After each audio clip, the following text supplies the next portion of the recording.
তো তার পারে না, উনি কি বাতি গেবি আমারে। তো হুজুর কাকি তালি শোনেন, আপনার আব্বা তো আগে মসজিদে জুতো চুরি করতো, এটা কি ছাড়ছে না আছে?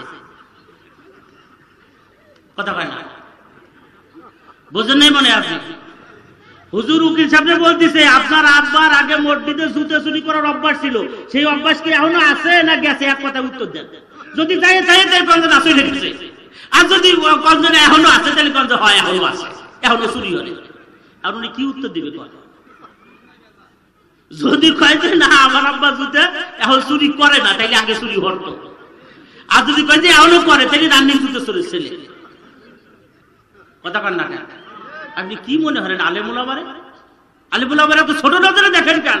যাদেরকে আল্লাহ কোরআনের জ্ঞান দিয়েছে, যাদেরকে আল্লাহ হাদিসের জ্ঞান দিয়েছে, কসম আল্লাহ, কসম আল্লাহ, কসম আল্লাহ, দুনিয়ায় এমন কোন জ্ঞান নাই যে জ্ঞান আল্লাহ তাদের দেয় নাই, শুধু সময়ের অভাবে, শুধু প্রকাশ পাইতে অভাব। কথা ঠিক কিনা জোরে কয়? আপনি কি মনে করছেন আলেমুল আমারে? আমার মাদ্রাসায় পড়লি, একজন মাদ্রাসায় ভালো লোক মাদ্রাসায় ছেলে ভর্তি করলি, তারে ঠাট্টা মারে, কি হচ্ছে মৌলবি বানাবেন, হাফেজ বানাবেন। আরে উকিল বাড়ির লোকজন কা হুজুর আপনি উকালাত বানান, একজন উকিল বানান। উনিকে আমার কাছে টাকা নাই। এই কইতে কইতে কোর্ট উঠে গেছে, জজ সাহেব উঠে পড়ছে। উনি কইতেছে আমি একজন উকিল নেবো, যে আসলে আমরা তো পরের বাড়িতে চাইছি খাই, মাটির বাড়িতে আনি মাদ্রাসায় বসে খাই, আমাকে তো জমা কিছু খাতাই নাই, তা আমি উকিল ডাকবো কোন জায়গা থেকে? উকিল ডাকতে টাকা দেওয়া লাগে না? 500 টাকা তো লাগবে। আমি আইতে কোর্ট পর্যন্ত, আমার টাকা দেওয়ার ক্ষমতা নাই। আর জজ সাহেব কইতে আপনার উকিল আপনার আসামির পক্ষে কথা কবে কিনা? কথা আমি কব। আপনি বাংলা বোঝেন না? আমিও তো বাংলা বুঝি, তা আমার আসামির পক্ষে আমি কথা বলবো। এই কথা জজ সাহেব তো ঠান্ডা মেজাজের মানুষ, আল্লাহ জানে যত উপরে নাই তার বুদ্ধিও তত বাড়ে। কথা ঠিক কিনা জোরে কয়? কিন্তু উকিল একজন সেই আপনি কি বলছেন? আপনি উকালতি করবেন, এই সিস্টেমে আসতে হবে আপনাকে, আপনার উকালত নামা নিতে হবে, তারপরে কথা বলতে হবে। আপনি চাইলে কি কথা বলতে পারবেন? কি বুদ্ধি আছে আপনার কাছে? কি বলছেন আপনি? কোর্ট সম্পর্ক মানে হুজুর গো ভাইনি যা হাম দেয় আর কি, হুড়ে দেওয়া দিছে, উনি হুড়ে ডাল চাই দিছে। হুজুর কয় কি ভাই আমি যা পারি তাই তো পারি, একটু হরবো ডাকি, টাকা নাই হরবো ডাকি। উকিল কয় তাইলে আপনি কি পারেন আপনার একটু বুঝতে দেখি, একটু পরীক্ষা করি। আমি একটা প্রশ্ন করি, এক কথায় উত্তর দিবেন, হ না, এলে এক কথায় উত্তর। হুজুর কয় কি দেখেন সব প্রশ্নের উত্তর তো এক কথায় দেওয়া যায় না, কিছু কিছু প্রশ্ন আছে 2-3 কথা লাগে উত্তর দিতে, সব প্রশ্নের উত্তর এক কথায় দেওয়া যায় না। আচ্ছা আমি আপনারে প্রশ্ন করি, আপনি এক কথায় উত্তর দেন। হুজুরকে আপনারে আমি প্রশ্ন করি, উকিল কয় কিছু করে, সমস্যা কি, এক কথাই দিব উত্তর। উনি মনে হচ্ছে আমরা যে জিলা ফিরেটাই আর জাহান্নামে যাতে যাইতে না পারো, এই জন্য গুনাহগুলোকে আমি আল্লাহ কঠিন করে দিলাম।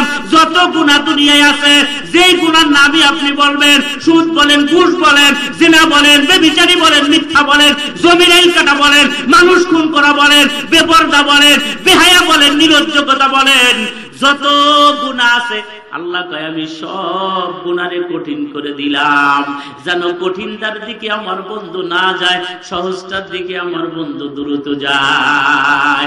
কঠিনটার দিকে যেন আমার বন্ধু, আমরা কঠিন দেখলে পরে যদি কয় মিয়া ওই জায়গায় 4টা বোঝা আছে, একটা হইলো পাথর, আর একটা হইলো ধানের খেড়ের বোঝা, আর একটা হইলো তুলের বোঝা, কিরা নিবা তাড়াতাড়ি যাও। পাথর তো বলো দেও মনে হয় ধরবে না, কথা কটা জ্ঞান, ওই তুলের বোঝা বাতাই করে দৌড় দিবে, যেহেতু বিনিময় সব এক। আল্লাহ কয় গুনারে আমি কঠিন করে দিলাম, যাতে গুনাহ করার জন্য তুমি ওই দিকে না যাও। চুরির চাইতে বড় কঠিন কোন জিনিস নাই। কথা কন না, চুরি করা গুনাহ না? ও মা কথা কন, চুরি করা গুনাহ কি না? চুরি করা কি সহজ না কঠিন? করছেন জীবনে কোনদিন? তা বুঝবেন কেমন? আসলে সব জিনিস বুঝার জন্য তা স্পটে করা লাগে, সব জিনিস বোঝার জন্য স্পটে তা করা লাগে না। চুরি করা বড় কঠিন, ধরতে পারলে পুলিশের বরকতি মায়, পাবলিকের হাতে ধরা খাইলে আলু ভর্তা, কথাকার ডাকায়, হাড্ডি গুড্ডি সব এক জায়গায় জমা করে ফেলাইবি, বড় কঠিন।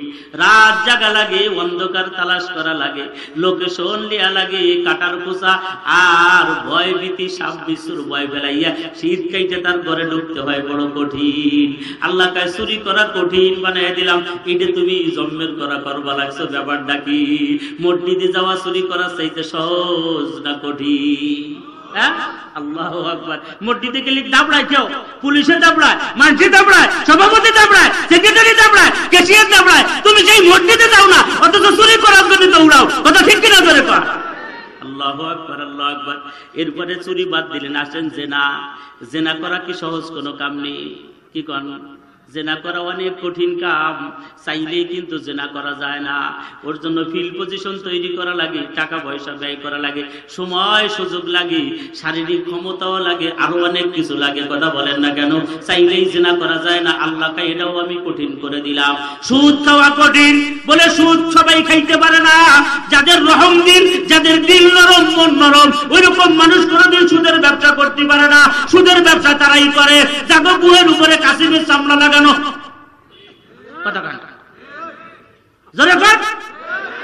সুদের ব্যবসা তারা করে, সে যেই হোক না কেন, তালাশ করে দেখবেন এই লোকটার মুখটা হইল খুব কঠিন। একেবারে মনে করেন কাসিমের দুই পিটি হইল সাড়া দেওয়া, উপরেও সাড়া, নিচেও সাড়া, যাতে উপরে বাড়ি দিলে মাথাটা ভিতরে বকাত করে ডুবিয়ে দেয়, উপরে ঠট্টাট করে লাগে, ওর বডিতে আসমায় না। কথা বলেন না কেন? যারা সুদ খায়, সুদি কারবার করে, হালাল্লাহুল বাইআ ওয়া হারামার রিবা, আল্লাহ হারাম করেছে ব্যবসারে, হালাল করেছে ব্যবসারে, হারাম করেছে সুদকে। যারা সুদ খায় তাদের দিলে কোনো রহম থাকে না। কোনো নরম দিলওয়ালা মানুষ সুদের টাকা উঠাইতে পারে না, কারণ সুদের টাকা উঠাইতে হলে শক্ত দিল লাগে। আর এক ফিলে চাইয়া কথা কওয়া লাগে, টাহা ফেলা। কথা কর না কেন? কোহন তো দিবি তা জানি না, দিয়ে শক্ত দিলের মানুষ লাগে, এটা সবাই করতে পারে না। আল্লাহ কয় সুদ রে আমি কঠিন করে দিলাম, ঘুষ রে আমি কঠিন করে দিলাম। ঘুষ খাওয়া এত সোজা না। পুলিশের এইখানেও কি জানি ফকার ফকার লাইট লাগাই দিছি, টাকা যদি ধরে ওই লাইটে উপরে বলে দেয়, ওই যে দেখো টাকা ধরলো, যার কারণে পুলিশ হাত দিয়ে টাকা ধরতে পারে না। কথা বল না কেন? ব্যাংকের অফিসার ঘুষ খাবে, কোন কর্মকর্তা ঘুষ খাবে, হাতে ধরলে সিসি ক্যামেরায় ধরা খেয়ে যাবে, চাকরি খতম হয়ে যাবে। অনেক কষ্ট করিয়া সিস্টেম করিয়া খাবে, এই জায়গা পড়বে যাইয়া আর এক জায়গা। কথা কর না? খাবে ঠিক, কিন্তু খাবে এই জায়গা পড়বে যাইয়া আর এক জায়গা। সিস্টেম করে খাইতে হয়। ঘুষ খাওয়াটাও এত সহজ না। জেনা করা সহজ না, চুরি করা সহজ না, গীবত করা সহজ না, মিথ্যা বলা সহজ না। সব গুনাহকে আল্লাহ কঠিন করে দিয়েছেন। আল্লাহ কয় যাতে আমার বান্দা ওই কঠিন কাজগুলো করতে না যায়। এরপরে আল্লাহ জান্নাতে দিতে চান, নেকিরে সহজ করে দিলেন, গুনাহে কঠিন করে দিলেন। 3 নম্বরে আল্লাহ পাক রব্বুল আলামিন কয় জান্নাতে রাস্তায় তোমারে নেওয়ার জন্য আরেকজন লোক আমি আজীবন তোমার পিছনে লাগাই দিলাম। এক নবী গেছে, আরেক নবী, আরেক নবী গেছে, আরেক নবী। মুহাম্মদুর রাসূলুল্লাহ সাল্লাল্লাহু আলাইহি ওয়াসাল্লাম চলে গেছে নবীর দাওয়াতের কাম করার জন্য। হাজার হাজার মানুষ আল্লাহ দুনিয়ায় তৈরি করে দিয়েছে। কথা ঠিক কিনা জোরে বলে? তোমার দিন জান্নাতের দিকে দাওয়াত দিবে, সরমনাই ওয়ালা দাওয়াত দিবে, উজানি ওয়ালা দাওয়াত দিবে, সরসিনা ওয়ালা দাওয়াত দিবে, তোমাকে দাওয়াত দিবে আলেম উলামা একরাম, মুদুবুরি বিশ্বক তোমার জান্নাতে দাওয়াত দিকে দাওয়াত দিবে। আমি রাইখে দিছি তোমারে ভালোবাসি বলে, ডাইকে তোমারে জান্নাতে নেব বলে আমি আল্লাহ ব্যবস্থা করে দিয়েছি। ও বান্দা, তারপরেও তুমি কেন গুনার দিকে দৌড়াও? ঘটনাটা কি বলো? আল্লাহ কয় এরপরেও যদি কোনো মানুষ জাহান্নামের দিকে চলিয়া যায়, বুঝছেন ভালো কইরা, এত কিছু করার পরেও যদি কোনো মানুষ জাহান্নামের দিকে চলে যায়, জাহান্নামের কাজ করতে চায়, জাহান্নামের কাজ যদি তার ভালো লাগে, আল্লাহ কয় 3 নম্বর আমি আরেকটা জায়গা রাইখে দিছি। আমি আল্লাহ আজীবন ওই লোকটা ফেরত আসার আগ পর্যন্ত তার চেহারার দিকে তাকায় থাকি, ও গুনার পথ থেকে কোনোদিন আমার কাছে ফেরত আসে কিনা। ওই লোকটারে ফেরত আসার জন্য একটা সফটওয়্যার আমি আল্লাহ রেখে দিয়েছি, একটা সুযোগ রেখে দিয়েছি। এই সফটওয়্যারের নাম হলো তওবা। আতাইবু মিনাজ যামবি কামাল্লা যামবালাহু। আল্লাহ কয় এই নবী কয় এই সফটওয়্যারটা কেমন বানাইছে আল্লাহ জানেননি? কেমন সফটওয়্যার? আতাইবু মিনাজ যামবি, কোন লোক যদি অপরাধী, কোন অন্যায়কারী যদি আল্লাহর কাছে ক্ষমা চায়, আত্মসমর্পণ করে, মাফ চায়, রব্বে কারীম ডাক দিয়ে বলে, নবীজি বলেন রব তারে এমন ভাবে ক্ষমা করে দেয় সে জীবনেও যেন কোনো গুনাহ করেই নাই, এমন ভাবে আল্লাহ তারে মাফ করে দেয়। আল্লাহ কয় নেকি রে সহজ করলাম, গুনাহে কঠিন বানাইলাম, জান্নাতের পথে নেওয়ার জন্য দাওয়াত দেওয়ার লোক রাখলাম, তার তারপরেও যদি বান্দা তুমি জাহান্নামের দিকে চলিয়া যাও, আমি আল্লাহ পাক এরপরেও তোমার জন্য একটা সফটওয়্যার রেখে দিলাম, তওবার সফটওয়্যার। এখানে আসবা আর চাপ মারবা, আসতে দেরি আছে, চাপ মারতে দেরি আছে, আমি আল্লাহ তোমার জীবনের গুনাহ মাফ করতে দেরি করব না। ইল্লা মান তাবা ওয়া আমানা ওয়া আমিলা আমালান সালিহা ফাউলাইকা ইউবাদদিলুল্লাহু সাইয়্যাতিহিম হাসানাত ওয়া কানা আল্লাহু গফুরুর রহিমা। আল্লাহ কয় বন্ধু কেমন সফটওয়্যার রাখছি জানোনি? এই সফটওয়্যারটা একটা কঠিন সফটওয়্যার। দেখেন না ইদানিং কালে মোবাইলের কত সফটওয়্যার বাইরেছে। বলবেন বাংলায় হয়ে যাবে ইংরেজি, বলবেন ইংরেজি হয়ে যাবে বাংলা, লিখবেন বাংলা হয়ে যাবে ইংরেজি, লিখবেন ইংরেজি হয়ে যাবে বাংলা। কথা বলেন না কেন? আছে না নাই? আল্লাহ কয় এমন সফটওয়্যার দিয়ে রাখছে তওবার সফটওয়্যার। শুধু তওবা করলে ক্ষমাই হয় না, তওবার জায়গাটা নেকিতে ভরপুর হইয়া যায়। আমার ভাইরা, আমার বন্ধুরা, এ দুনিয়ার মানুষেরা, রাস্তাঘাটের যুবক ভাই, এখনো বাড়িতে ঘরের ভিতরে বসে থাকেন, মানা নাই। আগামীকাল আর ইসলাম আমাদের মাহফিল পাবেন না, ওয়েটিং এ থাকেন 1 বছর পর্যন্ত। ওই 1 বছর পর্যন্ত রব আপনাকে হায়াত দিছে কিনা তাও তো আপনি জানেন না। কথা ঠিক কিনা জোরে বলেন।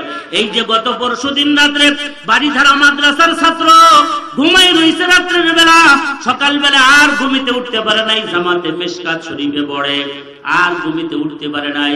আজকে গত পরশুদিন রাত্রে পান খাইয়া যার কাছ থেকে আমরা বাড়ি গেলাম, সব বাড়ি যাইয়া সকালবেলা মোবাইল খুলে দেখি লোকটা মারা গেছে। গভীর রাত্রে পান খাইয়া তার পাশে থেকে পান খাইয়া যাই, সকালবেলা দেখি লোকটা দুনিয়ার বুকে নাই। বাড়ি যারা মাদ্রাসার ছাত্র মারা গেল, তার ক্লাস ফ্রেন্ড যারা আছে তারা সাক্ষাৎকার দিল। রাত্রে মুতাআলা করেছে 1টা পর্যন্ত, 1টার পরে বেচারা তাহাজ্জুদের নামাজ পড়ছে, তাহাজ্জুদের নামাজ পড়ে ঘুমাইছে। আল্লাহর বান্দা আর সকালে ফজরের নামাজে যোগদান করতে পারে নাই। আমার ভাই, হায়াতের জিন্দেগি অল্প দিন। এ বাপ, কয়দিন হায়াত আমরা কেউ জানি না। চলে যাইতে পারি আজ রাত্রের ভিতরে, এখনই চলে যাইতে পারি, বলা তো যায় না। হতে পারে জীবনের এটা শেষ মাহফিল। একটু করে সুযোগ দিয়ে সব বন্ধ করে দেন, বন্ধু বান্ধবরে দূরে সরাইয়া দেন, মাওলার কথা একটু শুনতে আসেন। মালিক চাহে তো দিনের পরিবর্তন মালিক ঘটায় দিবে। হেদায়েত কোথার থেকে লাগে, কিভাবে লাগে তা বলা যায় না। বাদশা ইব্রাহিম ইবনে আদহাম রাহমাতুল্লাহি আলাইহি বড় একজন বুজুর্গ মানুষ। কথা বলতে গেলেই বাদশা ইব্রাহিম ইবনে আদহামের নাম মনে হয়, কারণ বাদশা ইব্রাহিম ইবনে আদহামের আল্লাহকে পাওয়ার জন্য বড় কুরবানি ছিল, বড় কুরবানি ছিল, বড় ত্যাগ ছিল, বড় ছাড় ছিল আল্লাহকে পাওয়ার জন্য। বাদশাহী ছেড়ে দিয়েছে, রাজপ্রসাদ, বাদশাহ ইস্তেফা দিয়েছে, আমি আর নাই, আর নাই। এ বন্ধু, স্বাভাবিক ব্যাপার না। আল্লাহর মহব্বতে বাদশাহী ইস্তেফা দেওয়া। দুনিয়ার সব মানুষ জুতে দিয়ে ভিড়েই দিও, কত মানুষ তার ক্ষমতা ছাড়তে চায় না। কথা বলেন না ঠিক কিনা? সব মানুষ আন্দোলনও যদি করে, তাও তার মেম্বারি চেয়ারম্যানই ছাড়তে চায় না। গ্রামের সব মানুষ মিলে তার বিরুদ্ধে লাগলেও তার চেয়ার সে ছাড়তে চায় না। আর আল্লাহর মহব্বতে বলকের বাদশাহী ছেড়ে দেওয়া চাইতে খানিক ব্যাপার না। দিলাম ইস্তেফা দিয়ে, কুরবানি দিয়ে, আমি বাদশাহী চাই না। পরে পোশাক আর টাকা পয়সা, টাকা থাকলেও ঝামেলা, দরকার নাই রাজ দরবারের টাকা, এটাও দিয়ে দিলাম। পোশাক থাকলে কয় পোশাকের গরম আছে আলাদা, রাজকীয় পোশাক থাকলে রাজকীয় গরম হইবে, ভাব হইবে, এটাও ফেলাইয়া দিলাম। বলে পরবেন কি? বলে নিজে পোশাক তৈরি করব, ছালার চট দিয়া নিজেকে আবৃত করিয়া ছালার চট পরে পরে আল্লাহর জন্য বের হয়ে গেছে। যেখানে তাকে নিরলায় নির্জন এলাকায় মালিকের সান্নিধ্য অর্জন করার জন্য পড়ে থাকে। এলাকার মানুষ তারে পাগল বলে, পাগল, বুদ্ধি নাই, বুদ্ধি নাই, রাজ সিংহাসন ছাড়িয়া দেখছনি কোথায় গেল। এরকম মানুষ আমাদের সমাজে আছে না নাই? ছেলেটারে মাদ্রাসায় ভর্তি করছে, বাপ ইটালি থাকে, বাপ স্কুলের মাস্টার, মা স্কুলের মাস্টার, বাপ ব্যাংকের চাকরি করে, বাবা সেনাবাহিনীর চাকরি করে, নৌবাহিনীর চাকরি করে, বড় ধনী মানুষ। ছেলেটারে মাদ্রাসার ভিতরে ভর্তি করছে। বন্ধুরা ঠাট্টা করে, কি করলি দোস্ত, কি করলি? খয়রাইতে পড়ান দিলি, মাদ্রাসায় পড়াবি, মৌলবি বানাবি, পরের বাড়ি খাবি, করলি নাকি ইঞ্জিনিয়ার বানাইতি, ডাক্তার বানাইতি, লন্ডন প্রবাসী বানাইতি, কোটি টাকার মালিক হয়ে যাইতি। এমন ঠাট্টা করেনেওয়ালা মানুষ আছে না না? এই রকম ঠাট্টা করে যারা, তারা উলামা ইকরামকে বেইজ্জতি করতে চায়, উলামা ইকরামের এই পড়ালেখাকে তারা মূল্যায়ন করে না। এরকম মানুষ আপনারা দেখছেন না দেখেন নাই? কয়েকদিন আগে আমার মাহফিল ছিল আপনার ওই বরিশালের ওই পাশে সরসিনা মাদ্রাসার থেকে আরো আগাই যাইতে হয়, বাউফল ওইদিকে আরো আগাইয়া আসার সময় আমরা গোরনদী স্ট্যান্ডের ভিতরে গভীর রাত, একটু চা পানের বিরতি, কয়েকজন লোক এসে আমাকে ঘিরে ধরলো। এই টুপি টাপি দেখা গাড়ি সহকারে ঘিরে দইরা আবল তাবল প্রশ্ন, কই গেছিলেন, কোথায় গেছিলেন, কি করতে গেছিলেন, কিসের ওয়াজ করেন, কি করেন আপনি, কোন দল করেন, কি করেন, বাড়ি কোথায়, ঘর কোথায়, ইত্যাদি প্রশ্ন। একটা প্রশ্ন ছাড়তেই আর একটা প্রশ্ন করে, প্রশ্ন করে করে করে করে আটকানোর জন্য চেষ্টা করি। শেষ পর্যন্ত যাইয়া কোনো জায়গায় না পাইরা লোকটাকে, আপনি পড়ছেন কি, আমার সাথে কথা হয়, আপনি পড়ছেন কি, কি লেখাপড়া করছেন? আমি বললাম দাওরা পাস করছি। হেইডে আবার কি? আমি কই মৌলানা হয়েছি। হেইডে আবার কি? আমি কি আলেম হয়েছি। হেইডে আবার কি? আমি কই বুখারী পড়ছি। হেইডে আবার কি? আমিও বেচাই না কম না, তুই কতক্ষণ জেগে বিজিগে কাম নাই, আমার রাইট পরে জেগে বসে থাকলেও আমার সমস্যা নাই। আমি যাই বলি ওকে হেইডে আবার কি বোঝেই না কোনো জায়গা। এরপরে লাস্টে যে আপনি ওগুলো বাদ দিয়ে এই যে আমাকে যে আইওবিও আছে না, আইওবিও কথা কয় না, আইওবিও, এই আইওবিওর কোনটা হেডে কোন? মৌলানাও বুঝি না, দাওরাও বুঝি না, আলেমও বুঝি না, তিরমিজিও বুঝি না, বুখারীও বুঝি না। আপনি বলেন ওই বাংলার ওইটা কি হবে? আমরা যে আইবি আছি ওই জায়গার কতটুক সেটা কর। আমি বললাম যে ভাই আমরা তো বাংলার সাথে মিলিয়ে লেখাপড়া করি নাই, আমরা চাইছিলাম না, কিন্তু কপাল গুণে দুর্ভাগ্যবশত পাইয়া গেছি। এখন বলে আমাকে মাস্টার ডিগ্রির সমপরিমাণ মর্যাদা দিয়েছে, তার মানে মাস্টার্স কমপ্লিট করলে যা হয় আমি ওই পর্যন্ত লেখাপড়া করেছি। মানে উনার কথা দিয়া উনি আমাকে মূল্যায়নই করতে চায় না, তুচ্ছ তাচ্ছিল্য একেবারে হুজুর হুজুর ব্যাখ্যাই দিয়ে বেহা হইলে কয় কথা কর না। আছেন এরকম মানুষ আমরা দেখেন? আমাদের শিবচরে মৌলানা আকরাম সাহেব, শিবচরের ভিতরে এখন অধিনায়ক বললে হয় আমাদের আলেম ওলামা। উনি আমার কাছে নিজে, ওনার ভাই বিরাদার সব হইলো নেতা কর্মী, বড় বড় মানে জেনারেল শিক্ষিত। তো ওনার বাপ ওনারা যখন শামসুল খাবাসুল মাদ্রাসায় দিল, তখন বাড়ি আসার পরে ওই টুপি টাপি মাথায় দিয়ে বাপের সাথে শিবচর বাজারে যাইতো। তখন মানসি গুলো কইতো যে খারবেটা কি করছেন ওনারে, ওরে টুপি পরাইছেন কে? করে মাদ্রাসায় দিছি। মাদ্রাসায় দিচ্ছেন কে? সর্বনাশ করছেন। আপনার ছেলে মাদ্রাসায় পড়বে, এটা কথা হইলো। আপনার ছেলে বড় নেতা হবে, আপনার ছেলে বড়কে শিক্ষিত হবে, সে একজন এই দেশেই তো হবে। আপনার মানে ওগো মনে হয় যে বতরে খাউজনিয়া সুলতানি শুরু হয়ে গেছে। কিছু লোক বাংলাদেশে টুপিওয়ালা, দাড়িওয়ালা, ভাগবিওয়ালা, জুব্বেওয়ালা হুজুর এ দেখতেই পারে না, কথা ঠিক কিনা ধরে পা আছে না নাই? কেন ভাই এত খাউজই কে, এত চুলকায় কে? আলেম ওলামা দেখলে, দাড়িওয়ালা টুপিওয়ালা দেখলে এত চুলকায় কে? ওদের মর্যাদা জানো? তোমার কাছে মূল্য না থাকতে পারে, আল্লাহর আদালতে এদের কাছে কি মূল্য, আল্লাহ এদেরকে কে পরিমাণ মর্যাদা দিতে, সে খবর কি তোমার রাখা আছে নাকি? কুল হাল ইয়াস্তাবিল্লাযীনা ইয়ালামুন ওয়াল্লাযীনা লা ইয়ালামুন ইন্নামা ইয়াতাযাক্কারু উলুল আলবাব। এই আল্লাহ নিজে কয়ে দিয়েছে, কয় যারা এই শিক্ষায় শিক্ষিত অর্জন হয়েছে, কোরআনে কারীম শিক্ষায় শিখছে, আর একজন শেখে নাই, কয় দুইটারে জীবনে কোনোদিন এক পাল্লায় ওজন দিও না, জীবনে কোনোদিন এক পাল্লায় ওজন দিও না। ইয়ারফাইল্লাহুল্লাযীনা মিনকুম উতুল ইলমা দারাজাত। এই আয়াতের ভিতরে আল্লাহ কয় তুমি জানো নি ওদের ইজ্জত আর সম্মানকে আমি আল্লাহ বাড়ায়া দিছি। সুবহানাল্লাহ বলবেন না? মাদ্রাসা কষ্ট হয়নি আপনাকে? কষ্ট হয়? কষ্ট হইলে কইেন। প্রধান বক্তা এসে বসে রয়েছে, কিন্তু প্রধান বক্তা এসে বসে রয়েছে, খালি আমি এখান থেকে নাইমে গেলি উনি চলে আসবে ইনশাআল্লাহ। আর যদি বলেন যে না আমরা আর একটু শুনি, আজকে তো মাহফিল শেষ, এক বছর পরে পাই না না পাই, এমনি বাড়িতে একটু ছুটি মুটি নিয়ে এসেছেন না সবাই? কথা কার না খায়? বাড়িতে ছুটি আনেন নাই কারা? আপনি আনেন নাই? বই নিয়ে আসতেন বাবির কাছে। আল্লাহ, মাদ্রাসা এদিকে তাকান, এদিকে তাকান, গভীর কথা। মাদ্রাসার মুহতামিম মাদ্রাসায় নাই। কিছুক্ষণ পরে যখন উনি আসছে, আইসে দেখে হুজুরটা কান্দাকাটি করে, ছাত্ররা কান্দে, সহকারী শিক্ষক মন বেজা। মহোদয় সব জায়গায় কি হয়েছে? কয় যে আমাকে ওই যে হেফজখানার হাফেজ সাহেব রে থানাতে পুলিশ এসে উঠে নিয়ে গেছে, ধরে নিয়ে গেছে। মহোদয় সাহেবকে থানাতে নিয়ে গেছে। আচ্ছা আমি যাইতেছি। দৌড়িয়ে থানায় গেছে, তারাই যে ওসি সাহেব আপনার ফৌজ যাইয়া আমার হাফেজ সাহেবকে ধরে নিয়ে এসেছে। ওসি সাহেবকে হুজুর ঝামেলা হয়ে গেছে, আপনি তো দেরি হয়ে যাইছেন। ও তারে তো আমরা চালানি হয়ে কোর্টে পাঠাই দিছি, থানাতে চালানি করে কোর্টে।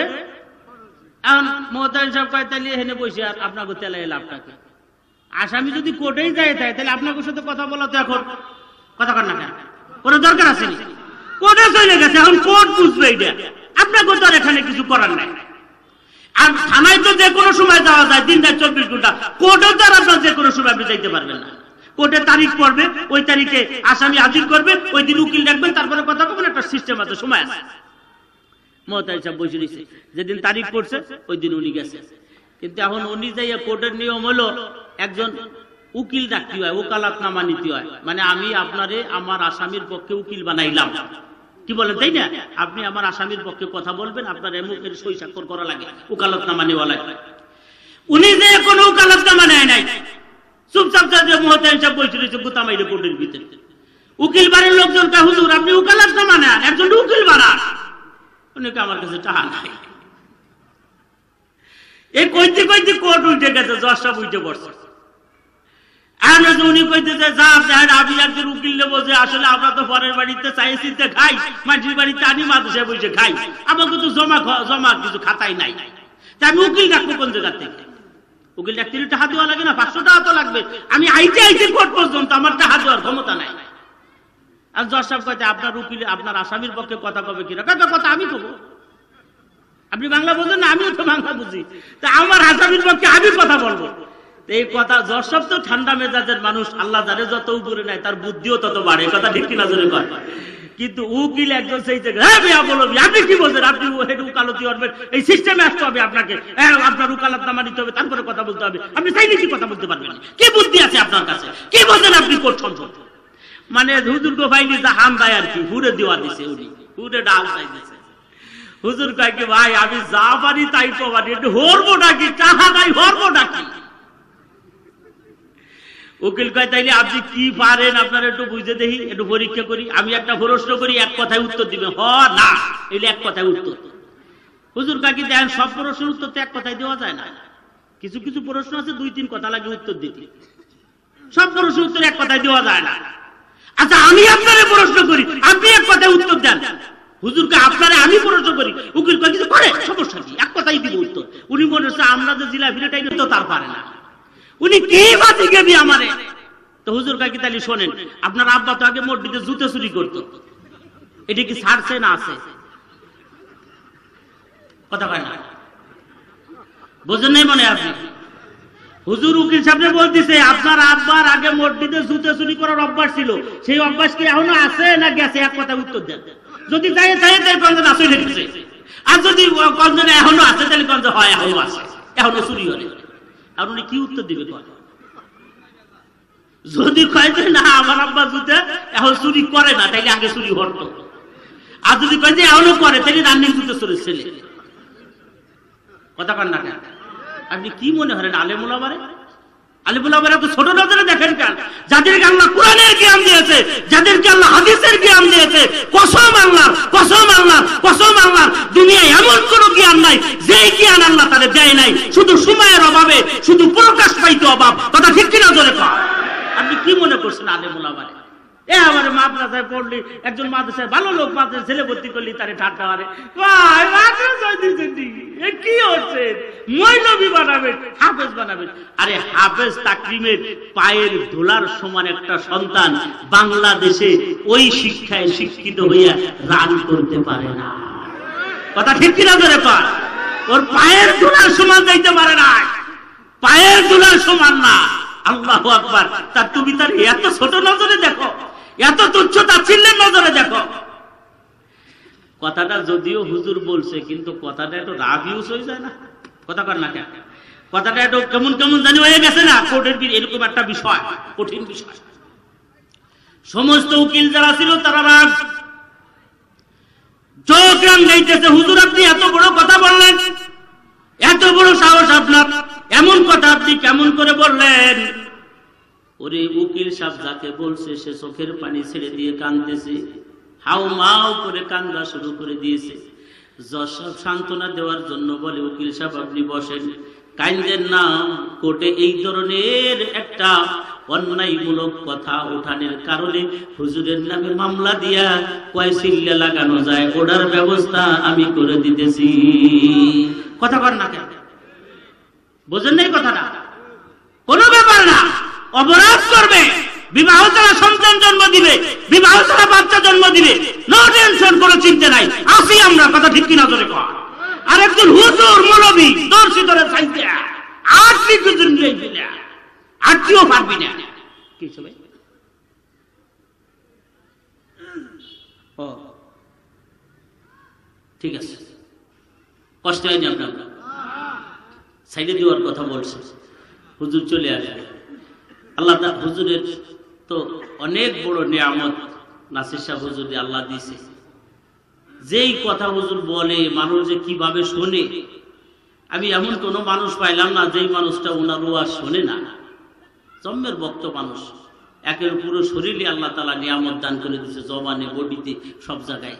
আমরা হুজুরের বয়ান শুনবো, সকলেই বলেন আলহামদুলিল্লাহ, নারায়ে তাকবীর। আল্লাহ মাহফিলকে কবুল করুক, জোরে বলেন আমিন। এদিকে তাকান ভাই, আমার আলোচনার শুরুটাও ছিল এই নিয়ে, হিদায়েত কখন আসে এটা বলা যায় না, কথা বলেন। এই আলোচনা শুরু ছিল কিভাবে হিদায়েত আসবে বলা যায় না।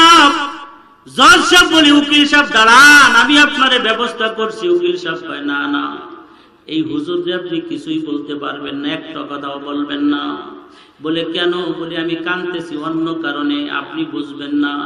জজ বলে না না, বলেন কি কারণে কাঁদেন? কয় আমার মসজিদের ইমাম, আমার মাদ্রাসার হুজুররা জনম করে ওয়াজ করছে, ইয়াশফাউ ইয়াউমাল কিয়ামাতি আল আমবিয়া সুম্মাল উলামা সুম্মাশ শুহাদা। কঠিন কিয়ামতের ময়দানে মালিক যখন বিচারের আসনে বসিবে, আহকামুল হাকিমিন যেদিন নিজে বিচারক হইবেন, মানুষের মাথার অর্ধ হাত উপরে সূর্য আসবে, আর মানুষের মাথার মগজ গলে গলে জমিনে টকবক করে পড়তে থাকবে।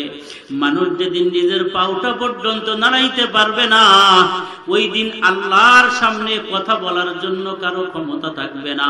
শুধুমাত্র নবী আর শহীদ আর আলেম ওলামার নাম শুনেছি।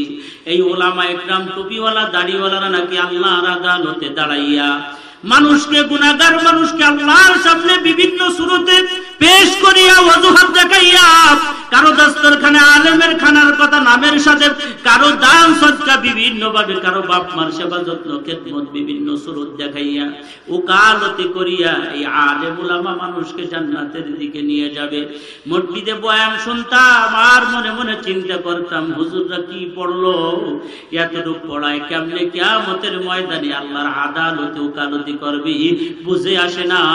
আজকে আমি উনার একটা প্রশ্ন বুঝে ফেলেছি, আল্লাহর আদালতে দাঁড়ানোর উপযুক্ত উন্দাই আর কেউ না। বলেন না সুবহানাল্লাহ। উন্দাই পারবে আল্লাহর আদালতে দাঁড়াইতে, আমরা আল্লাহর আদালতে দাঁড়াইতে পারবো না। কথা সত্য। এ ভাই বলতে দেরি আছে, লোকটার হিদায়েত আসতে দেরি হয় নাই।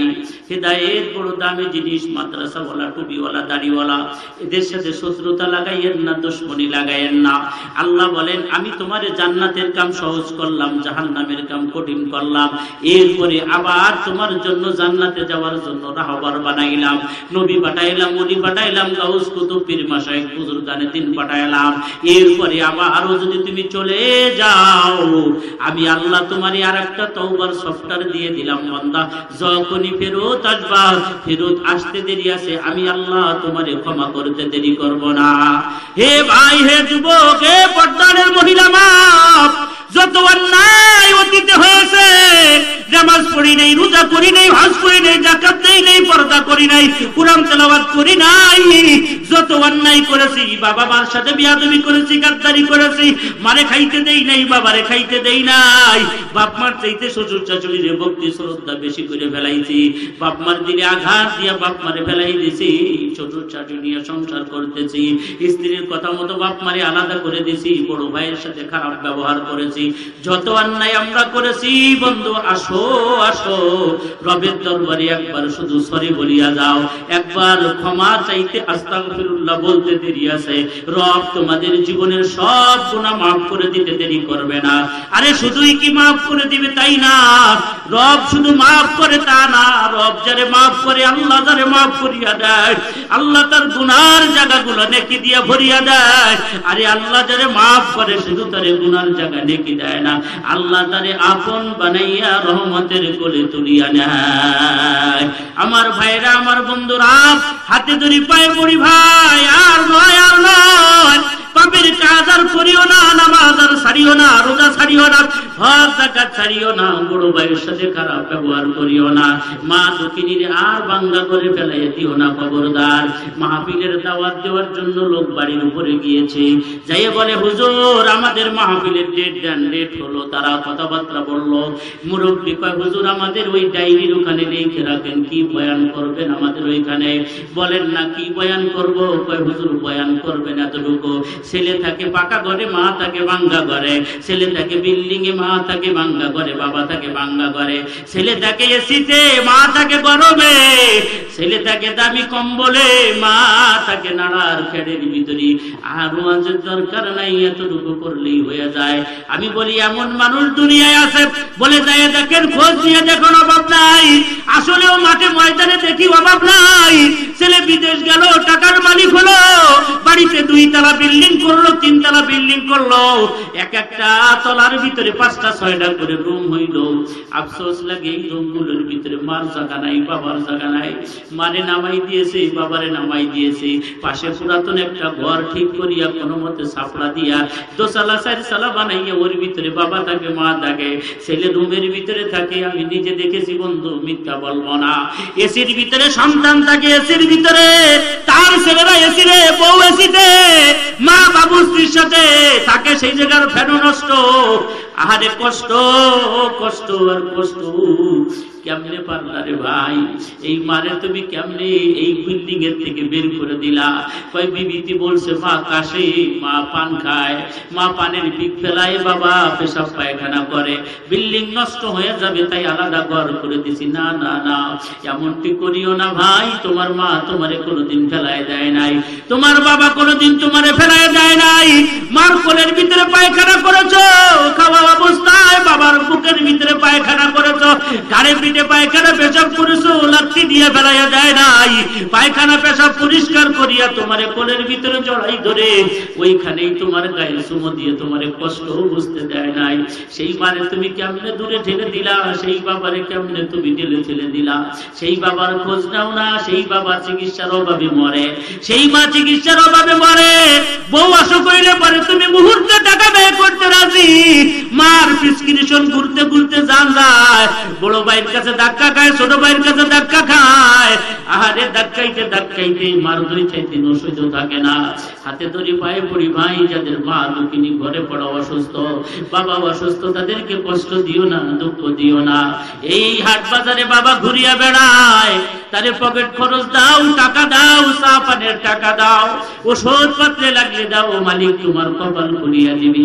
এই দুনিয়ায় কত ধনী মানুষ দেখলাম, কত শিল্পপতি, কত কোটি কোটি টাকার মালিক দেখলাম, ওই মানুষগুলো সাক্ষাৎকার দিয়ে বলে যায় হুজুর কিছুই ছিল না, খালি হাত ছিলাম, মানুষের বাড়ি কাজ করে খাইছি, আল্লাহ পাক আমাকে দিয়েছে আমার মার দোয়ায়, আমার বাবার দোয়ায়, আমার মা আমাকে পরাণ ভরে দোয়া দিয়েছে, আমার বাবা আমাকে দোয়া দিয়েছে।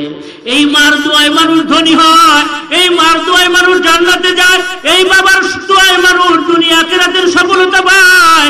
সেই বাপ মারে তুমি লাইফে নিয়ে বেড়াও, পিটাও, বৃদ্ধাশ্রমে রেখে দাও, না না এমনটি করিও না ভাই, বাপ মা সেইতে বড় আপনার দুনিয়ায় কেউ নাই। বুঝবা না, সব সময় বোঝা যায় না। যার লাগে যখন সেই বোঝে তখন, যার লাগে না যতক্ষণ সেই বোঝে না ততক্ষণ। তোমার মা আছে তুমি বুঝবা না, তোমার বাবা আছে তুমি বুঝবা না। যেদিন মা মরিয়া যাবে, বাবা মরিয়া যাবে, এলাকার মানুষ এসে গোসল দিয়া কাফন পরাইয়া 3টা বান্ধন দিয়ে খাটের উপরে দাঁড়াইয়া ডাকবে জামালায়, কামালায় 3 বাইতে 3 কণা ধন। আর তোর মারে নিয়ে খাটে নিয়ে তাড়াতাড়ি কান্দে করে রওনা দে। 3 বাইতে মারে কান্দে খাটে উঠাইবা, ওই দিন বুঝবা খাট কত ওজন। মারে কান্দে করে কবরস্থানে নেওয়াটা কত কষ্ট, কত কষ্ট। ওই দিন বুঝবা নিজের হাতে মাটির কবরে শোয়াইয়া পাড়াইয়া মাটি দিয়া গর্থরে একেবারে বন্ধ করিয়া খালি হাতে বেরোত আসবা। ডাইনে তাকাইবা বিল্ডিং এ মা নাই, বামে তাকাইবা ওই ঘরেও মা নাই, সামনে তাকাইবা মা নাই, বামে তাকাইবা মা নাই। ওই দিন বুঝবা মা কি জিনিস, বাবা কি জিনিস রে ভাই। আজকে তোমার বুঝে আসে না, একবার তোমার দিল নরম হয় না, একবারও তোমার মন নরম হয় না। কেমনে মার উপরে আঘাত করো, কেমনে বাবারে ভিন্ন করে দিছো, কেমনে বাবা তোমার ঢাকায় গেলে থাকতে জায়গা দেও না, দ্রুত ফেরত দিয়ে দাও। আরে তুমি বিদেশ গেলা, প্রবাস জীবন করলা, তোমার মা না তোমার জন্য সারা জীবন কষ্ট করলো। রাত্রের বেলায় বারবার ঘুম ভেঙে ঘুম থেকে উঠিয়া যায়, স্বামী ডাক দিয়ে জায়গায় ময়নার মা কই যাও, কয়েকবার উঠলাম। স্ত্রী ডাক দিয়ে চোখের পানি বসে আর কয় বারেন্দায় যাই, বারেন্দায়। বলে কেন বারেন্দায়? বলে কলিজার টুকরা আমার মানিক বারেন্দায় নাই, জানে তুমি কত বর্ষদিন ফ্লাইট করে বিদেশে দিয়ে দিলা। 18 বছর পর্যন্ত এই বারান্দার ভিতরে আমার বাজান ঘুমাইছে। আমি মা রাত্রের বেলায় উঠিয়া গায়ে হাত দিতাম, যদি কাউটা ঠান্ডা হইতো আমি ফ্যানটা বন্ধ করে দিতাম। আমি মা আবার যাইয়া দেখতাম যে আবার ঠান্ডা হয়ে গেল, গরম হয়ে গেল নি। আবার যদি গরম দেখতাম আমি মা আবার ফ্যানটা ছাড়িয়া দিতাম। আজকে আমি বারান্দার ভিতরে যাই, আবার বাজার নাই, আমার কলিজার ভিতরে লাগে, আমি সহ্য করতে পারি না। স্বামী তুমি বেজার হইও না, টাকা পাইবা তুমি, টাকা বাড়ি করবা, গাড়ি করবা, সব করবা ঠিক, কিন্তু আমার বাজান যতদিন আমার বুকে না আসবে আমার কলিজার আগুন নিভবে না। ও আমার যুবক ভাই, আমার পর্দারের মা বোনেরা, এই বাবা মা যাদের আছে ফেলাইয়া দিও না, খেদমত করে দোয়া নাও।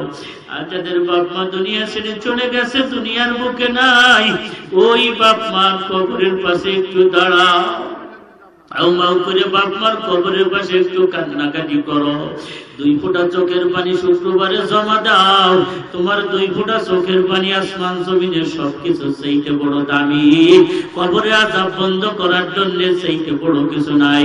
আয় আল্লাহ, আজকে মার মোহাব্বতে পড়িয়া, বাবার মোহাব্বতে পড়িয়া যেই মা হারা সন্তানগুলো চোখ দিয়ে পানি বের করলো, বাবা হারা সন্তানগুলো চোখ দিয়ে পানি বের করলো, মালিক এই চোখের পানিগুলো তুমি ধরে নাও তোমার কুদরতি হাত দিয়া, আর প্রত্যেকের মৃত্যু বাবা মার কবরে তুমি ফেলাইয়া দাও।